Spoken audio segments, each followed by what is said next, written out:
Hello, everyone. Welcome to the Friday Night Live. My guest this week, laughing away there, is Stacy. Hello, Hi, Stacy. How are you doing? I'm good, William. How are you? I'm very good, thank you. Very Uh-huh. good. Good. Not too So, tired with all of your commuting? yeah, so back to work, obviously. So, yeah, hence Uh-huh. being dressed up for So this evening. fancy. I know, out of the shorts and t-shirts at last. I know. How are we ever going to see your FCC shirts anymore? Oh, they'll be back. I'm Okay. Oh, sure. phew. Yeah. Well, it's good. So at the moment we're in 2 days a week. Uh-huh. But I think so. Most people pick days where other people are in, so they can get a bit more human contact. But I've gone the other way, and I'm I like picked 0% surprised by that information, to be honest with I you. picked the days where I got the office entirely to myself. So hence going in on a Friday because virtually no one goes in on a Friday. I'm surprised that you're So going in at all. Like there's probably a few people on the yeah, metro and on the subway. it's quite so for me because I mean a lot of people like I don't like the commute, but for me I get on a tube and I sit down for like 40 minutes, able to Uh-huh. read a book with zero distractions, which I just don't get in everyday life. Right, So I right. enjoy Okay. that aspect. And then I'm sat at work drinking some different tea and looking out of a different window. I thought that sentence was going to finish very differently. I'm like, this is a sobriety like podcast. Yeah. Okay. So yeah, but yeah, it's funny because although it's kind of like the same stuff, I do feel more tired by the time I get home than I Yeah, have for done sure. sitting around at home all day. Well, for me, when I Um, like lockdown, well, now you know that we're out of lockdown and stuff. Any type of like social interaction just drains me a lot faster too. Like I'm very quickly overstimulated being around people and lights and hmm, sounds and smells. I don't know. I smell think smell of yeah, people it's France. Come exhausts on. you. I mean, all kinds of Well, smells. that's yeah. I mean, I remember hearing once that socializing takes effort and it exhausts us. Mm. And if you're quite introverted and shy, that happens quite quickly. But if you're really extroverted, it takes longer, but it does happen. Oh, it Everybody happens to needs extroverts some too? alone time. Yeah. Huh. I I think heard that's I what I heard that heard. I heard it's kind of like a sliding scale. There's no one that could just be around hundreds of people all day, every day. I heard that it was like different. It was more about what like social like people's energy does to you. Like introverts are drained by social interaction where extroverts like get energy from social situations. Oh, right. Because I find if I'm in the right company, I kind of enjoy it and get energized, but that Hmm. doesn't mean it doesn't tire me out by the end You of it. need 5 days to recover. Yeah, or more. Yeah. Yeah, absolutely. But anyway, Weeks. talking talking about lockdown. Hmm. So your drinking culminated in lockdown, didn't it? Yeah. So So I tell think us your they story. oh, I'm already like going into it. Right at the end as well. You need to start at the Well, beginning. oh yeah, right. Okay. So the year was 2002. No, I mean, well, it probably was actually, but I started drinking when I think my first drink was at 13 actually here in France. I have some family that lives in Paris, and so I was invited to spend the summer holidays with them. And in France, it's like not a big deal to, give a cider or like cider here has a I don't know about in the UK. Cider's strong, right? It's either normal strength or really strong, like 9 or 10%. So you can get some Okay. like strong ciders or normal ciders, but we don't really get Weak weak. Yeah, ciders. because in the US, don't you call cider like apple juice? It can be Oh non-alcoholic. yeah, you can have apple cider. Yeah. Yeah, yeah. So anything that's like got a regular name, like lemonade or no chocolate milk, no, but like so lemonade or cider, if we put the word hard in front of it, that means it's alcoholic. So like a Right, hard okay. seltzer would be alcoholic seltzer. I Yeah. said hard chocolate milk. I had a friend in high school who mixed booze with chocolate milk and called it Joe's hard chocolate milk. Right. It was gross, Yeah, yeah. but Can high imagine. school. Yeah. So we were actually in Brittany, so and they're known for making cider, but cider here is weaker, can be weaker in alcohol content, like 2 or 3%. Hmm. So I would say that was probably my first drink while I was visiting them. But that was also a really big cultural difference, being out at a bar and being 13, 14 and being able to have an alcoholic A drink. Because in the drink. US, yeah, in the US, you have to be 21. Yeah, yeah. So that's interesting. So it's actually legal to drink under 18 in France, is it, in a bar? With adults, Oh, if right. I adults are didn't there. know Yeah. that. I didn't realize that. I thought that it was something they did at home, because here I think you can't consume alcohol unless in a pub unless you're 18. You can't have someone buy it for you. You can't give alcohol to someone in a pub, Okay, but like you to a can have it minor. at Yeah. home. So I kind of had always assumed that in France it was just something that was done at home, but no, you can go to a pub with your parent or a bar. Yeah. Well, like, Okay. so when I waited tables here for a year, and yeah, like if it was a mom and dad and like two teenage kids, and the kids ordered beer and the parents were fine with it, I couldn't say, I know, we didn't say anything. Okay. Mm, Interesting. Yeah. yeah. And then uh so that was the first, like the very first drink I had. And then like the first time I got really drunk, I was by myself. I must have been about 14, and I had a boyfriend who used to drink with his older brother, who used to brew his own beers. And so I was really curious, like, well, what's it all about? So one night, my mom left us, me and my sister, with my dad. So I was very irresponsible because he was sleep. He just like slept the whole time he was watching us, and I went into the family liquor cabinet and just served myself like giant red cups of vodka. Neat But vodka. no. I mixed it with grapefruit juice. Right. Okay. I was quite sick that evening. I Mm, couldn't drink grapefruit juice for a lot of years after that. okay. I mean, I just got stupid drunk. But then after that, um, I would say that I wasn't really a big drinker. Um, Alcohol is really hard to get as an underage person in the US. And if you're Mm, caught drinking, you get fined and you get something on your police record. You get a okay. ticket for underage drinking. And alcohol was really, really hard to come by. You had to have like know somebody who had an older brother or sister or could steal it from their parents.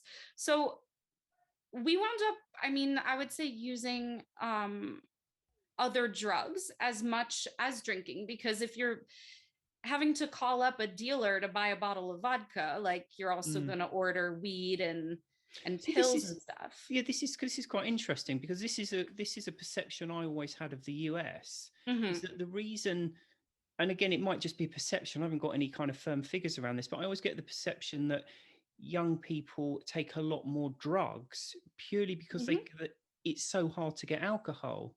So when I was growing up, I didn't take drugs really, but only because they just weren't around. People just went to Mm, pubs and, even, I don't know if it's different these days, but you could very easily get served in pubs and off licenses as long as you chose the right ones from like 14 right, onwards. So right, we right. just didn't really bother with drugs. And that was always kind of a perception I had, that in the US, because they make getting alcohol so difficult, all that happens is people take more other drugs that they can get their hands on. So, I mean, like with so many things, there's always everything's always linked, right? And there's always Mm, multiple causes. So I think that that could certainly be an aspect of it.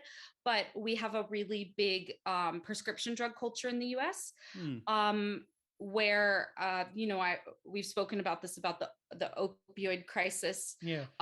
currently, um, but which so the those pain meds are pretty much synthetic heroin. Mm. And then a lot of children are prescribed Adderall to help them focus for Which ADHD, is, which what's it's that? amphetamines. Right. Okay. So like the Gosh. generic on the bottle says amphetamine salts. Yeah. It's Yeah. Yeah. that's and so there are people that really do need that medication. But for all intents and purposes, like if you're buying 10 pills off your friends, you're just eating amphetamines. Yeah. So Yeah. and those are really easy to get because they're prescriptions. So like, and the doctors just kind of prescribe them, at least 15 years ago, quite easily. That was So all of our something, parents and grandparents or friends had whatever prescription whatever they bottles. wanted. So that Yeah. was, again, this is just an impression. But so when I was out in Iraq, we do like throughout the 6 months tour, you got 3 days or something R&R, and you were Mm-hmm. flown to Kuwait, and there was a big US base there. Mm-hmm. So I ended up there for 3 days, and I got bitten by a mosquito, and it got Did infected. they give you 50 synthetic heroin pills? No, That's no. But really what happened painful, though, was, that. because it swelled up so much and it was starting to look bad, I went to the medic, and he said, "You just need some antibiotics." And I was like, "Well, can you prescribe them for me?" And he was like, "Just go to the PX and just buy them." So just go, and see, coming from English culture, if you want an antibiotic, you have to get prescribed it. You can't Yeah. just go and buy it. In the US too, though. So Oh, that's right. Well, when I was there, you just walked in and bought an antibiotic off the shelf in the pharmacy, or in the PX, in the military store. They so would you and just I seem to be don't have the unregulated. same age. True. So so Yeah. I don't know where, I don't remember what year you served. It was 2005. 2005, 2006, that would have Okay, been. so all right. That's, I'm surprised by that information. Hmm. Um, I don't know what to tell you, but for my whole life is, I mean, I know you're not 60, so I don't know why. Nearly, but not quite. Yeah. A few days away. My whole I life, feel it. antibiotics have been prescriptions. So Right. maybe Okay. it was like a weird overseas thing. Could have been, I suppose. Yeah, maybe. I don't know. Maybe they have a Yeah. special status. Don't know. But I don't anyway, know. yeah.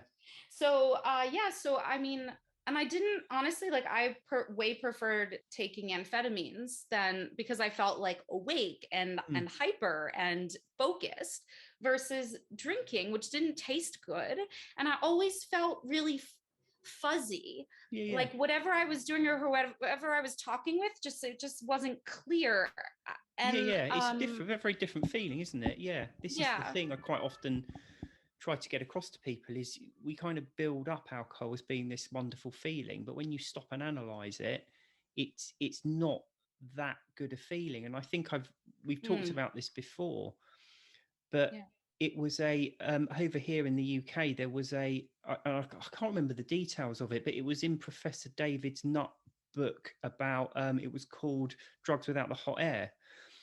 And there was this new drug came out, and it was used for people with, I can't remember what their problem was, but when they gave it to the people and then they were speaking to them afterwards, they said they didn't like how it made them feel. So it may have alleviated symptoms, but actually they didn't like the feeling. It didn't make them feel good. Now, Yeah. what was then happening, which is what always happens, people are getting hold of this drug and selling it on the black market, and people are taking it then. And when people were taking it illegally, they were saying it makes you feel really good. Now, it's Hmm. exactly the same drug being taken in two completely different circumstances. One is you're sat at home and you're being told by your parents or your doctor or whatever, you have to take this. Hmm. And the other one is you're out on the streets with your mates, you've got something, it's all very exciting and different. Hmm. It's the same effect, but it's partly how you expect to feel, but all mixed Okay. in the circumstances, it feels good. You feel better. It's the same feeling. It's almost just making you feel slightly different, but because of the situation you take it in, you interpret it much more positively.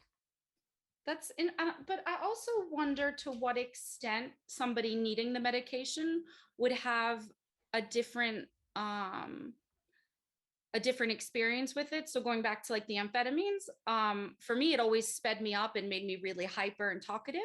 But a very good friend of mine who was diagnosed with like severe ADHD, when we could always tell when he took his medicine, because he was like a zombie. Yeah, right. Like it Strange. completely zonked him out. Yeah, yeah.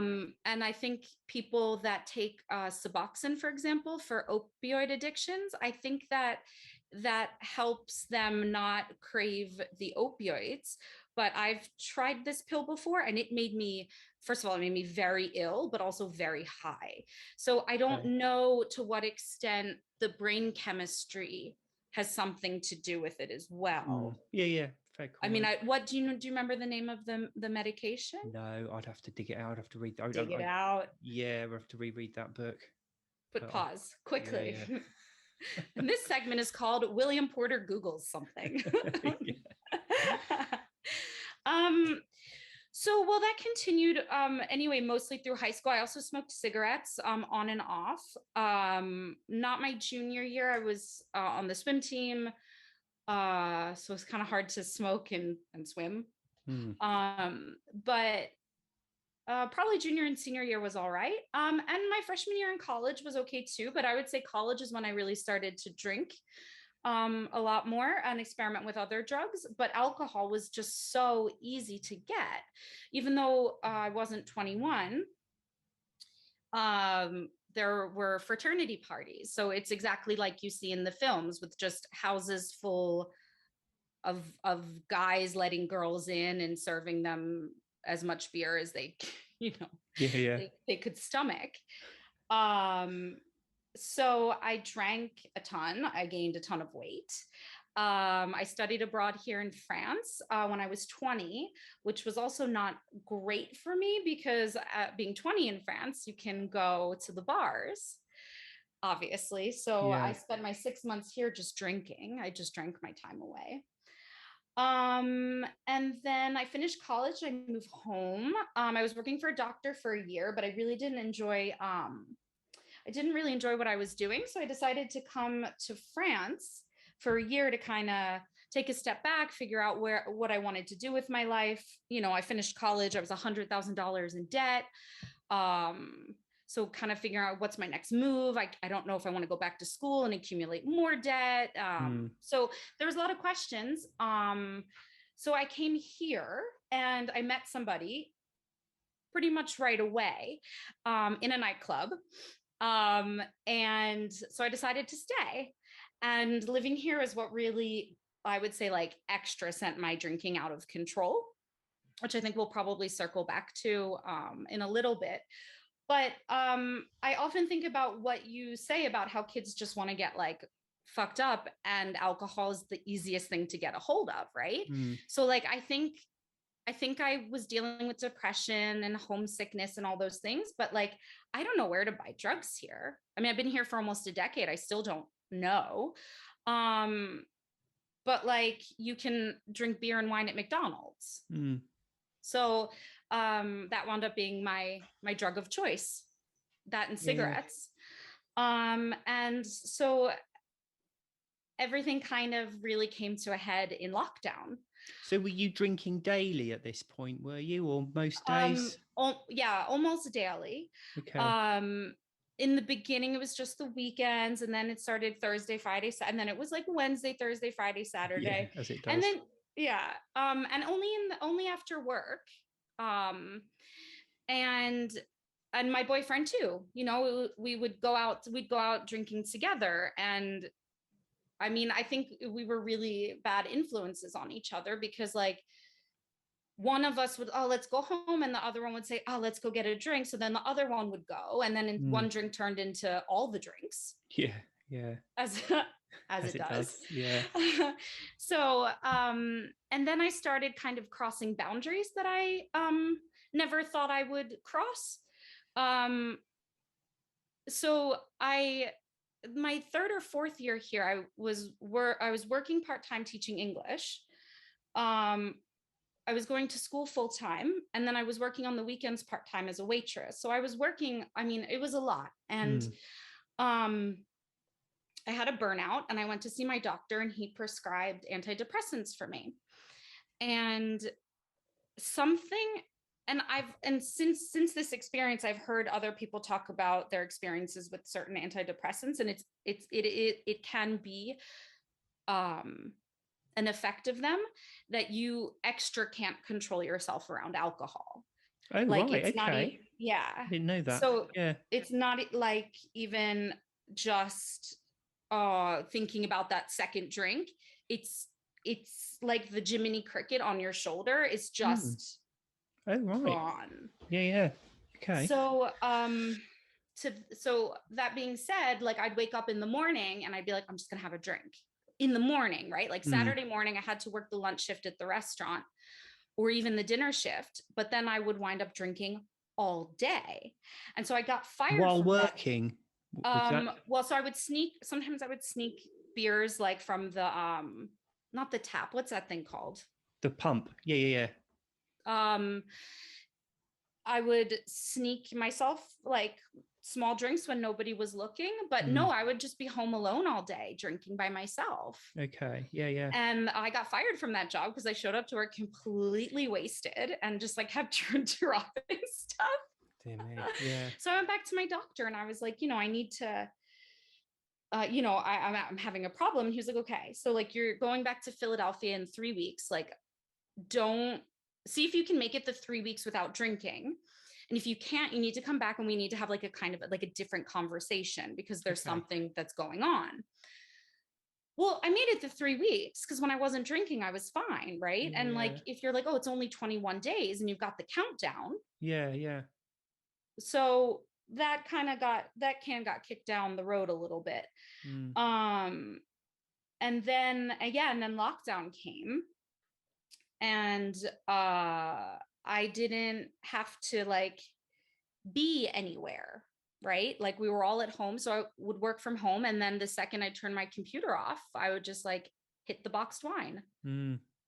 And so it was every night, and then all weekend, like from like I would wake up, I'd get drunk, and then I'd pass out, and then wake up, and like in it, that would just go on nonstop for the whole weekend. Yeah. Yeah. That that's the thing with lockdown. I can't imagine. I think if I was drinking when lockdown happened, I can see it would have escalated really quickly. It would have been a nightmare. It's the worst thing in many ways, isn't it? Just being stuck at home, being able to drink as much as you like with no one really having any tabs on it and not having to be anywhere. Right. That's the thing, right? Like I didn't have to show up places and be presentable and be sober. Mm. And so that's like that got quickly out of hand. And I think it was probably about the right. Okay, so I was taking antidepressants again, but a different kind because I told the doctor like like this is what happened last time. So different doctor, so he put me on a different type. And sleeping pills, so I was mixing all of those things, so I was just blacking out, but like also retroactively, like I was blacking out even after just one drink. Oh, right. And no sleeping pills, right? Like but I don't think I was blacked out. Is just later on, like the next day, I couldn't remember even the beginning of the night. It was like the alcohol was like erasing everything. And I had finally opened up to him about having an issue with drinking, and he put me on this medicine that's called Cinclair, which it sounds like it's the Sinclair method based on what you talked about in the interview. Yeah. I guess, can you just like summarize what the Sinclair method is for those who don't? Yeah, so it's so that you take a pill, which is an opioid blocker, and supposedly it removes any pleasure you get from drinking. So you take this pill, I think it's an hour or so before you're going to drink, and then you can drink, but you don't enjoy it. And the idea is you repeat this behavior over and over again and almost just unaddict yourself to alcohol. Yeah, that's the theory. But okay. Theories are nice. And like, God bless for like whoever it worked for, because it obviously works for some people. Work for different people, don't they? Exactly. Yeah. Yeah, that didn't work for me because I didn't get like, I would compare like the adrenaline. I felt like right before I had my first and second drink, like even, whether being at home or going out to the bar, it almost was like the rush that I had like when taking amphetamines. My heart was like racing, getting sweaty, getting excited, right? But I think it was my brain already getting ready. Yeah. So that I didn't have that effect when I was taking the Cinclair, but I still drank anyway. Still got drunk. Just kind of it. Yeah. That you just got to the feeling dull and stupid part. But if you want it bad enough, you still can get messed up, right? Keep going. Yeah. So I don't know. I guess I just kind of felt like hopeless, like I would never stop. I could stop for 2 weeks, 3 weeks, a month when I was dieting. Sorry, I hope that didn't ring on my computer, did it? Could hear it in the background. It doesn't matter. Sorry, I It's don't all right. know how to turn that off. Um, so then, so lockdown, so yeah, I could do like 30 days or something. But sometimes not even. Sometimes I said, okay, I'm going to do a dry month, and I'd make it 4 days, 5 days. So at this point, you're at the stage where you know you've got a problem. Oh, I mean, at this want point, to I had been stop. Googling for years, how do you know if you have a drinking problem? But you're not, you kind of think you can't stop forever. So you're kind of just trying different things to try and stop drowning, basically. Yeah. And, I had opened up to more people in my life about it. And I told my boyfriend, who was like, you don't have a problem. Like, I drink that much and I'm fine. Yeah. No, he's like, I drink twice as much as that and I'm fine. So and from a social perspective, it's really hard because everything here revolves around alcohol. So I'd go out and say like, oh, I'm not going to have a drink tonight, and like I would be forced to, or like shamed into it. And yeah, so it was just like all bets off during lockdown. And then when we got unlocked down, I went and had a cup of coffee with an English friend of mine, who also on and off had issues with alcohol, or I don't know. And she recommended Alcohol Explained by William Porter, and Annie Grace, This Naked Mind. So we sat and had our coffee, and I ordered it on Amazon, like while we were at the cafe. And then I got some books in the mail, and I started with your book. I started with Alcohol Explained, but at the same time reading the 30-day alcohol experiment and going day by day. Okay. As well, by Annie Grace. I think that's the name of the book, right? So she's done Naked Mind, and she's done, like is this the online one you were doing? No, it's a paperback. Okay. Yeah. Mm-hmm. Okay. And so I was going day by day. But don't get a big head about this, what I'm about to say, right? But like something about your book, it was like this like spark. I felt this like fire in me as I was reading this book. I just like knew I was like, it was just like, I had all these like different elements. Like imagine like a detective on like in his home looking at his cork board with all of the pictures connected with red lines, like trying to figure out who done it. Like it was like I had all of these things happening, but I just didn't know how to make any sense of it. And then while reading your book, it just clicked. And I don't know why or how or what kind of gypsy magic you put in there, but I don't even think I finished the 30-day experiment because I was just like, no, I'm good. Like I read your book, I underlined the important bits, like a la Michael Blackledge, and and I just like that, I stopped. Like, and not to brag, and it's not like I just like spontaneously got sober like that. Like, I mean, there was years and years of build up to it, and lots of failed attempts. But that last time was the last time. And I didn't know, because I was like, I'm not going to put any pressure on myself, but that was 15 months ago. So how has that been socializing? Because you're talking about like the drinking culture in France, which is something I want to talk about anyway. Yeah. But how's that been? So when I stopped drinking, I actually had a lot of life changes kind of that all aligned at the same time. So I was able to stop drinking, also like a really good time for me, because I was just about to head into unemployment. And I was really worried that I was going to wind up drinking through my entire unemployment. Yeah, that could be messy, couldn't it? Yeah. Right. That's really what I was afraid that was going to happen. Yeah. But it didn't. So great. But my boyfriend, now my ex, I realized it was like I just woke up from this like terrible nightmare and was just like, what am I doing with this dude? Like, he doesn't respect me, he doesn't treat me right. Like, so within a couple months I stopped working and we broke up.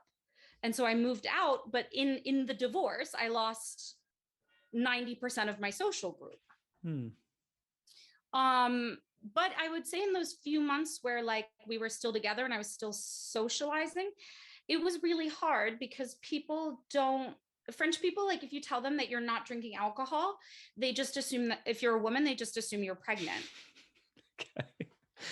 Okay. Yeah. Yeah. Yeah. Um, and then my boyfriend just kind of thought it was this another diet or passing A phase. phase. Yeah. Yeah. Okay. So, it was a big eye roll and signs like, oh, Stacy's doing her dry thing again or Yeah. Yeah. whatever. But socializing became very difficult as well because being around drunk people is pretty much the worst. Hmm. So I would go to these functions and everyone would just be drinking and drinking and drinking and forget about food So so talk to me about this then, because there's a very pervading perception, I think, in the US and in the UK that we don't do drinking right. There is a right way of doing it, and it's the Mhm. Mediterranean way. French people and Italians, they have this very perfect and healthy relationship with alcohol. They go out and they have a glass of wine and it lasts for 9 hours or whatever it is. Is Hmm. that correct? Because on the other hand, I'm also very aware that in the US and the UK, amongst drinkers, it's about 1 in 12 people who have a diagnosable dependency on alcohol. Now, from Hmm. what I can find, it's similar figures the world over. So Right. Italy and France, these places where we think, oh, they have this great relationship with alcohol, actually they have the same kind of percentage of drinkers who have like a serious dependency issue with it. So the Yeah. statistics kind of suggest it isn't. But what's your experience of it as an American living, what a decade or so you've been in France now, haven't you? Yeah, Yeah. almost 10 years to the day. Oh, right. Um, so there are people, of course, and I consider them to be the exception where but even like even one glass of wine at night, like it adds up, right? That's 7 drinks a week, True. Yeah. Um, French people drink a lot. It's just they do it over a longer period of Mm-hmm. time. Mm. So, you're not going to the pub and like, chugging like 4 or 5 pints. Yeah, because you've got 11 o'clock coming when they all close. So yeah, we'd get down there at like 7 or 8 and power drink for because we had like a limited number of hours to drink in. I remember them ringing last orders. So at 10 to 11, they'd ring last orders and going up to the bar and getting like 4 pints and 3 doubles. Just walking around like this with Yeah, trying to knock them back before the pub chucked us out. Sure. Yeah. Yeah. Well, the bars do close here. The bars close at 2, which is Okay. the same in Philadelphia, like in Pennsylvania. It varies Yeah. from state to state in the US what time the bars close. But then the nightclubs are open till about 6 or 6:30 in the morning. Right. And then once they're closed, you can go to this place that's called an after.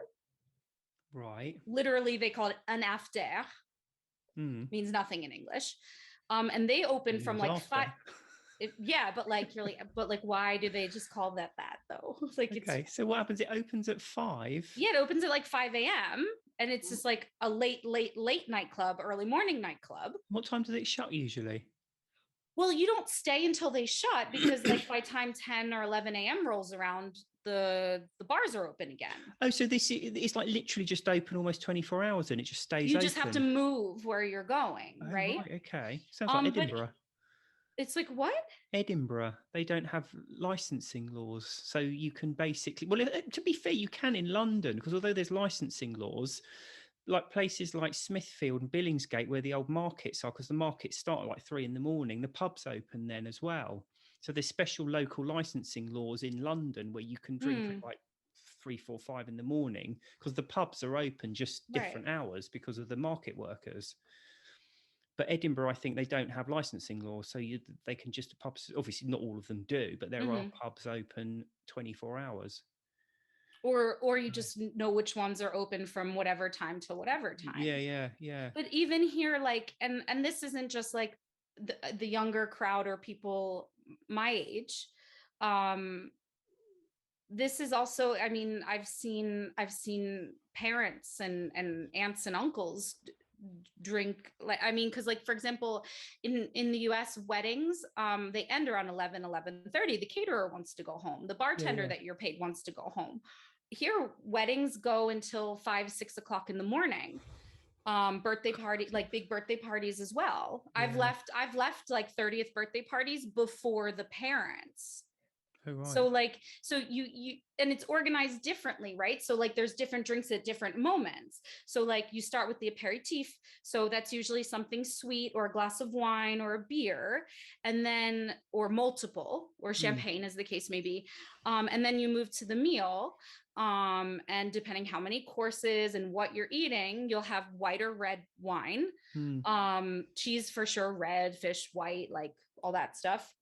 And then if you're at a fancy restaurant, in between courses, they have what's called a trou normand, and it's a shot of alcohol that's supposed to help you digest. So you're like drinking like hard alcohol in between courses. Yeah.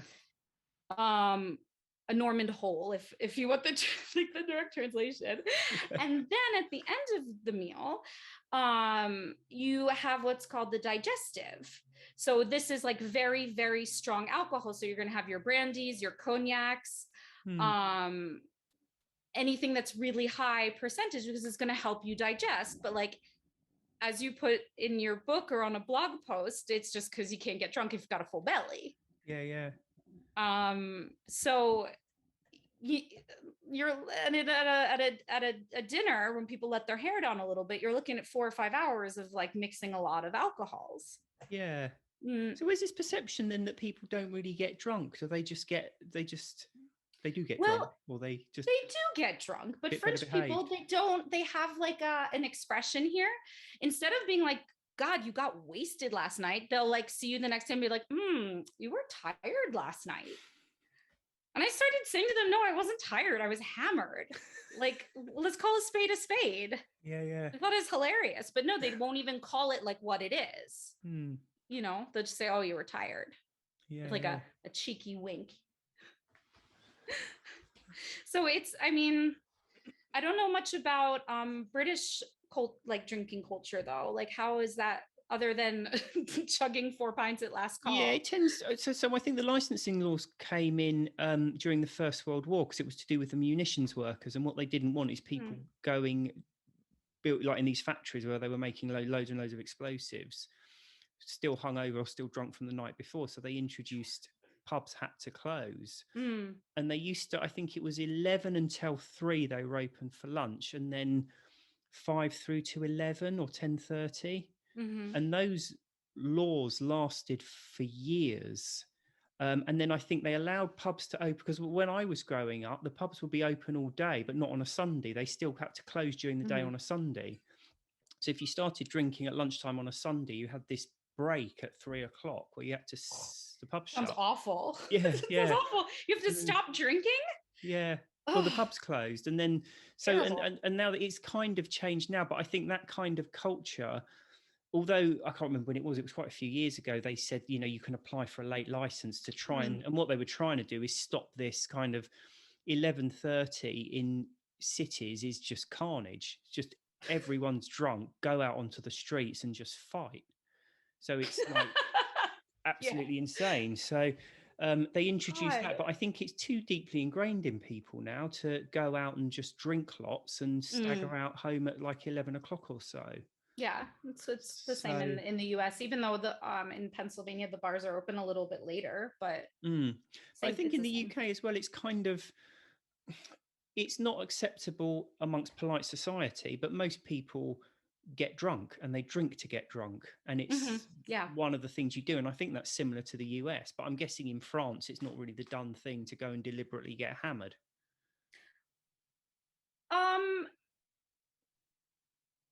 Like, it is though, and we do, or I did. Yeah, they still do, but my father-in-law used to get just completely wasted at Sunday lunch. So I don't really buy into that. I don't really buy into that. I think that they just think it's classier because of wine. Yeah. You know. Okay. But yeah, I don't know. I've got a question actually talking about so there was a few questions posted Oh, and one of them I think is worth mentioning because I mean I think over here in the UK I think whenever you're going out not drinking for the first time it's a bit of a learning experience. But I think over here in the UK we're seeing more alcohol-free beers and more people not drinking. But I get the impression that's France is probably a decade or so behind us. So I'm going to stop you right there. They actually do. Most of the places do have like an alcohol-free beer. Okay. It varies the quality of what it is. Yeah. And surprisingly, a few weeks ago, I went to the South and I asked for an alcohol-free beer, and the waitress said, it's 0.5. Is that okay? Right. Okay. Like she didn't just kind of lump it in. So that was like surprising to me. Yeah, that's quite good, isn't it? But anyway, this question, I have a work function coming up that's at a brewery. Any tips? There will be alcohol-free beer, but it's a can, not on tap. I'm new at this job and it's a small, tight-knit team, so a bit nervous. Just past 1 year alcohol-free, but still struggle with social drinking occasions. What's your take on that question? And talk us through how you found socializing when you first quit. Well, we have to stop and say like, good job for 1 year. That's absolutely great. Yeah. So my tip would be if this person like feels uncomfortable, just drink water, because then there's no issue of walking around with the can, or just ask for a glass and pour it in the glass if you want to keep it a secret.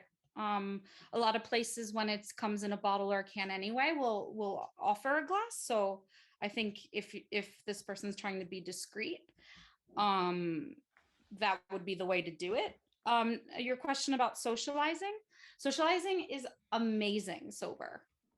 It's amazing. Like, and so I was saying before that I missed like I lost about 90% of the people that I was hanging out with when my ex and I broke up.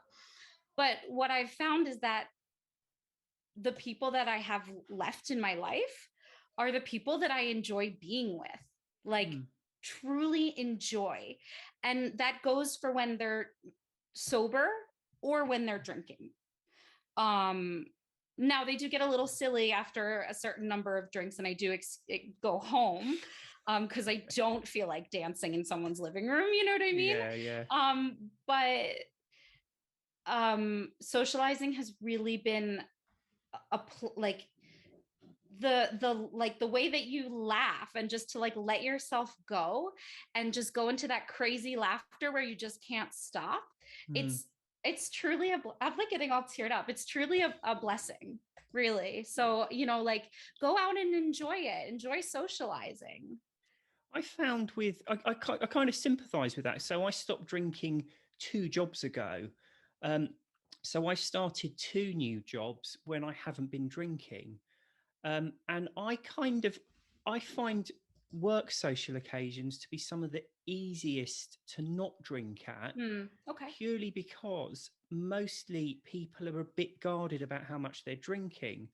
So I went to a work function 2 or 3 weeks ago, and I put a post on Instagram when I came out and said, like, I got this. It started at 4 and I left at 8. So I did 4 hours. And everyone was like, oh, God, I couldn't do 4 hours. But I think it's very different when it's work people, because work people try not to get absolutely hammered. Yeah. So they were drinking fairly sensibly. They were making sure they eat. It's not like when you're out with mates and you just go out to get as drunk as possible, in which case it happens a lot quicker. Yeah. So personally, I found not drinking in work situations in many ways is a good way of learning to socialize. Okay. Because mostly, and I suppose it does depend on the profession, but mostly I found people aren't trying to get really drunk all the time. So it's a bit easier conversing with people. But I think also with work functions, if it's a new job, it's almost easier, because one of the things I think we find very difficult is we kind of feel like we let people down. Like if they're people you've been drinking with for years and you go out Mm. and you don't drink, you kind of feel like you're letting them down and you should be drinking to make them feel comfortable.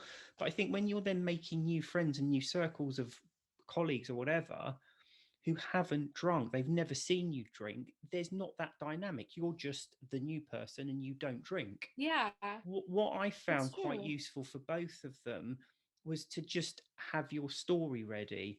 And Mm. what I always say to people is your drinking story, your reasons for not drinking, it's personal to you, Hmm. and you say as much or as little as you like about that to anyone else. So I've Yeah. got kind of a cover, and it's not entirely untrue. It just leaves out a few emphases here and there.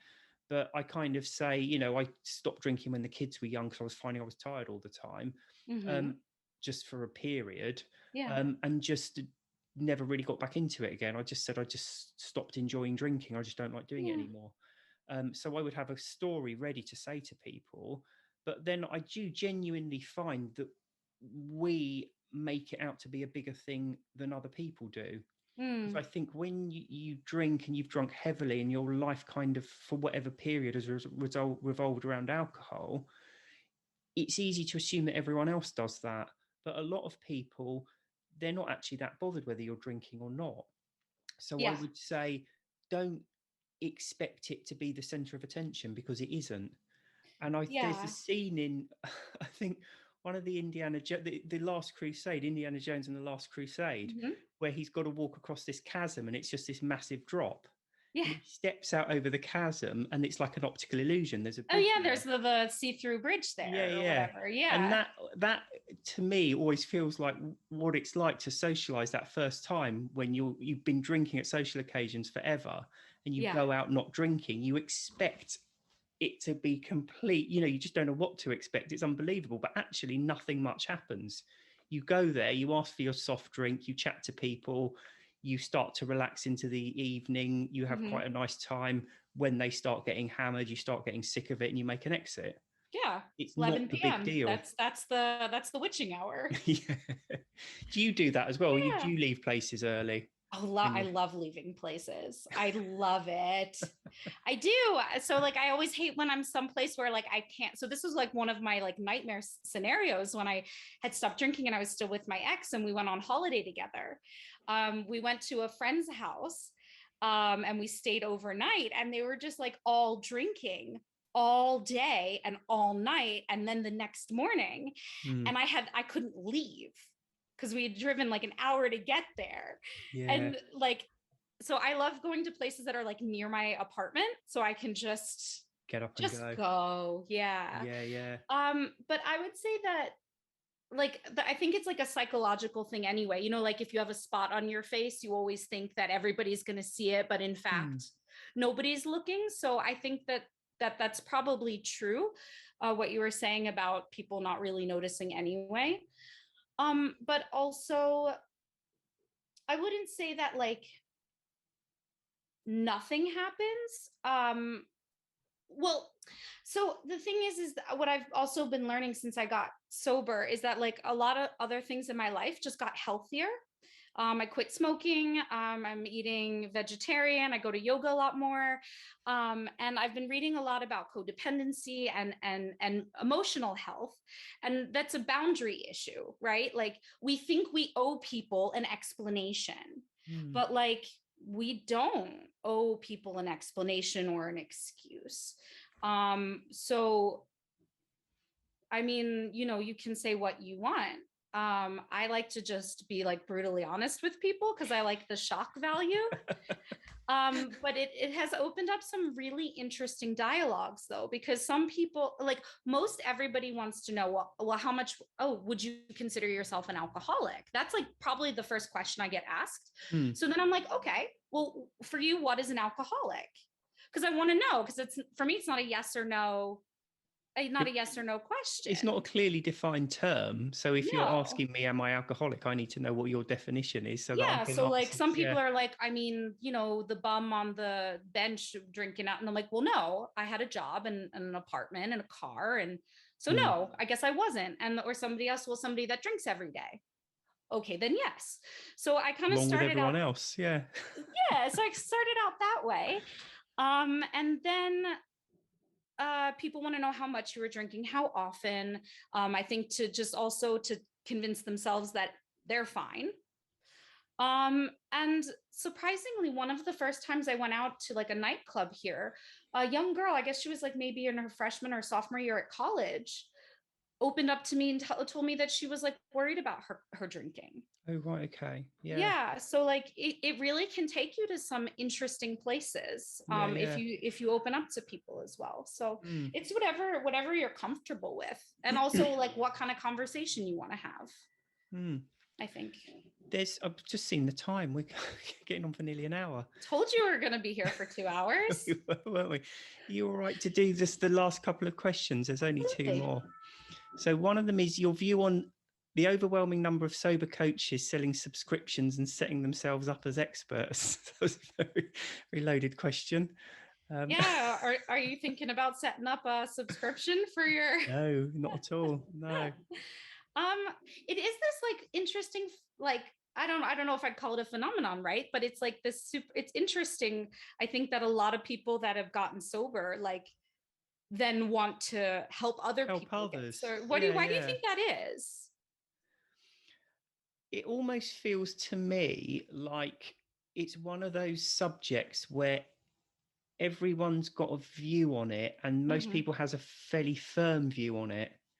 And I think that's one of the problems with humans is we tend to take our experience and what worked and think that worked for me, it should work for everyone. So I should stop trying to sell your book to French people. Yeah, basically. Okay, cool. But I think, but also, I don't know, but I think also people, if you go about it the right way, people get really enthusiastic about it and they want to help others. I'm not, you can probably be cynical. And I think the wording of the question is fairly cynical. Yeah. That these people just. So, but I look at it from like a more optimistic place where like, I mean, being sober feels so good.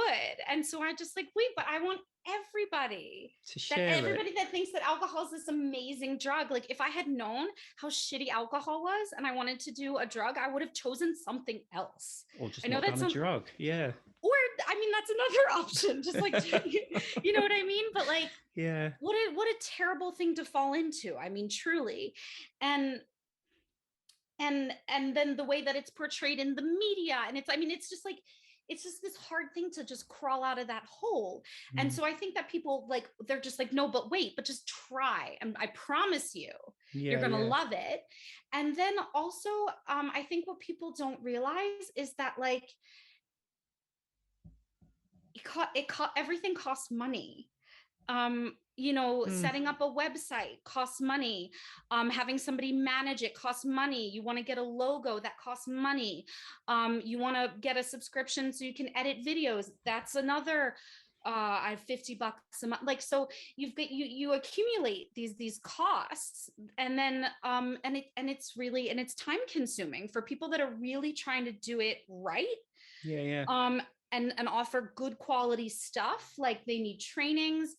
And a lot of them have like, I'm in contact with a French American who lives in Paris. He's unemployed at the moment. And in the meantime has set up this coaching company, but he's got a team that he's got to pay them as well. And the taxes are quite high for employees here. So, I mean, there's a lot of stuff going on behind the scenes. I've been very lucky being unemployed and being able to work on the French stuff. But if that were my job, like I need to eat. So I don't know. I don't look at it from maybe such a cynical place. No, and I think so maybe more practical place. Obviously, there's the Alcohol Explained group, and I dip in and out of it. But I can't be in there all the time. No. And if people are going to set up bespoke groups for people, that costs money. You're right. And I think the other thing that does kind of interest me is people, I mean, how much does alcohol drink cost? I mean, even if you're just drinking a couple of glasses of wine every night, Mhm. what's that, 20, 30 quid a week you're spending on booze? Oh, I mean, depends where you live. Here, I guess in where I live in France, it's about anywhere between 3.50 and €5 for a glass of wine. So I would always order the cheapest because, quantity over quality is my motto. Yeah. But So yeah, people are like about prepared to spend a lot 10 of money bucks. on alcohol, but then they quibble over So yeah, like 70 a week small on. amounts of money on, Well, but not also like drinking. if you imagine like an alcohol coach and you're having one-to-one talks, like what would you pay a therapist? Yeah, What would you exactly. Yeah. pay a language teacher for an Mm, hour of their time? So or like a lot of the content that people are seeing, like that's hours and hours and hours of work and research, and I mm. mean there's a lot that goes into it. Yeah, yeah. So I don't know. I'm sure that there's charlatans out there, but I wouldn't balk the first time somebody like charged me for something. Just like, No, no. do your research, read your reviews, ask around. So, reviews kind of make or break it. So, so people can advise other people. But I think we'll have to skip the last question. I'll have to roll that over to next week because we're nearly at an hour. So I'll probably have to call a halt. Thank you so much, Stacey. Where can people find you? well, I'm in the Alcohol Explained Facebook group.